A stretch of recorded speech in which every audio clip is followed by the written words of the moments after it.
नमस्कार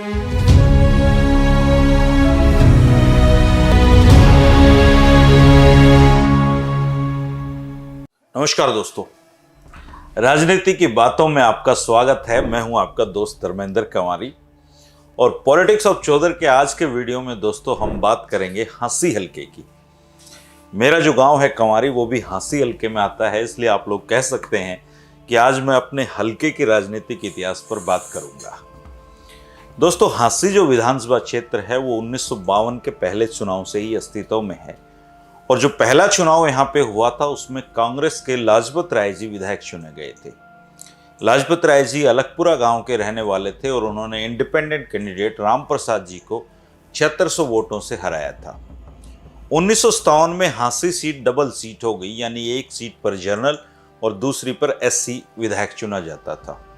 general seat पर तो स्वरूप सिंह जी ने सीपीआई के उदयवीर सिंह जी को हराया और जो आरक्षित सीट थी उस पर कुमारी सैलजा जी के पिता चौधरी दलबीर सिंह जी कांग्रेस की सीट पर चुनाव लड़ते हुए आजाद उम्मीदवार इसाल सिंह को हराकर विधायक चुने गए। 1962 के चुनाव में सोशलिस्ट चौधरी टेकराम जी ने कांग्रेस के स्वरूप सिंह जी को हराया। चौधरी टेकराम जी मुंडाल के रहने वाले थे और चौधरी देवीलाल जी के पुराने साथी थे, रिश्तेदार भी थे। 1967 और 1968 में हांसी हलके को सैनी समुदाय से विधायक मिला और हरि सिंह सैनी जी ने पहले चुनाव में आजाद उम्मीदवार कपूर सिंह को हराया और दूसरे चुनाव में विशाल हरियाणा पार्टी के अजीत सिंह को हराकर वो विधायक बने। 1972 में अतर सिंह सैनी जी के पिता चौधरी ईश्वर सिंह सैनी अपनी साइकिल लेकर चुनावी मैदान में उतरे और आजाद चुनाव लड़ते हुए 2 बार के विधायक हरि सिंह सैनी जी को हराकर हांसी की राजनीति से बाहर कर दिया। 1977 के चुनाव में जनता पार्टी की लहर चल रही थी और इस लहर में बलदेव तायल जी ने आजाद उम्मीदवार अमीर चंद मक्कड़ जी को हराया था। 1982 में अमीर चंद मक्कड़ जी का भी विधानसभा में पहुंचने का सपना सच हो गया और लोकदल की टिकट पर चुनाव लड़ते हुए उन्होंने कांग्रेस के हरि सिंह सैनी को हराया था। 1987 में हांसी हलके ने एक बड़ा बदलाव दिखाया और सेठ छाजूराम जी के पोते प्रदीप चौधरी जी, जिनको पीके कहा जाता था, भाजपा की टिकट पर चुनावी मैदान में उतरे और कांग्रेस के अमीर चंद मक्कड़ जी को उन्होंने हराया। हांसी के चुनावी इतिहास में वो इकलौते जाट विधायक आज तक हैं। 1991 के चुनाव में अमीर चंद मक्कड़ जी ने निर्दलीय प्रत्याशी के रूप में चुनावी मैदान में अपनी ताल ठोकी और उन्होंने निर्दलीय अतर सिंह सैनी जी को हरा दिया।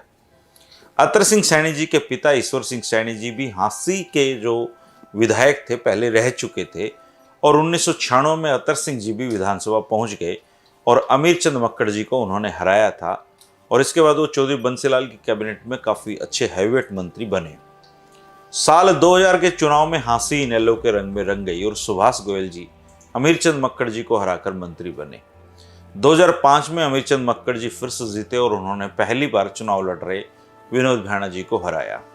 2009 के चुनाव में विनोद भ्याणा जी भी हजका की टिकट पर विधानसभा पहुंच गए और उन्होंने कांग्रेस के प्रोफेसर छत्रपाल सिंह को हराया था। इसके बाद भ्याणा जी की बाकी जो हजका विधायक थे, भ्याणा जी उनके साथ भूपेंद्र सिंह हुड्डा की सरकार में शामिल हो गए और मुख्य संसदीय सचिव बने। 2014 के चुनाव में विनोद भ्याणा जी को इसकी सजा हांसी हलके की जनता ने सुना दी और उनको चौथे नंबर पर भेज दिया। हजका की टिकट पर रेणुका बिश्नोई ने चुनावी मैदान में जीत दर्ज की और दूसरे नंबर पर इनेलो के उम्मेद सिंह लोहान रहे।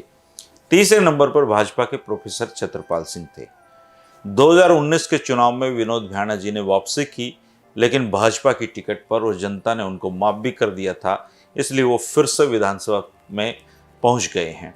उन्होंने जननायक जनता पार्टी के राहुल मक्कड़ को हराया और अमीर चंद मक्कड़ जी की विरासत को आगे बढ़ाने में जुटे राहुल मक्कड़ पहले ही चुनाव में दूसरे नंबर पर रहना विनोद भ्याणा जी के लिए किसी छोटी चुनौती वो नहीं है। कांग्रेस के ओम प्रकाश जी तो इस चुनाव में 5वें नंबर पर थे, उनको टिकट मिलना भी कम हैरानी की बात नहीं थी हमारे हांसी हलके के लोगों के लिए। अब दोस्तों 2024 सामने है। 2024 में आप अपना अनुमान जरूर मुझे कमेंट करके बताएं कि हांसी हलके की जनता क्या फैसला लेने वाली है। क्या विनोद भ्याणा जी भाजपा की टिकट पर फिर से विधानसभा पहुंचेंगे या उनको किसी से चुनौती मिलेगी और हांसी अपना विधायक बदल सकती है? आप जरूर कमेंट करके मुझे अपना अनुमान बताएं दोस्तों, इससे मुझे अनुमान लगाने में मदद मिलेगी कि 2024 में पूरे हरियाणा में क्या रहने वाला है। फिर मैं आपको जो आपके कमेंट्स हैं उनकी राय के आधार पे किसी दिन एक मुकम्मल सर्वे भी मैं आपको बता दूंगा कि हरियाणा की जनता क्या सोचती है कि किस सीट पर कौन कौन जीतने वाला है। तो इसलिए आप कमेंट जरूर करना दोस्तों। शुक्रिया, नमस्कार।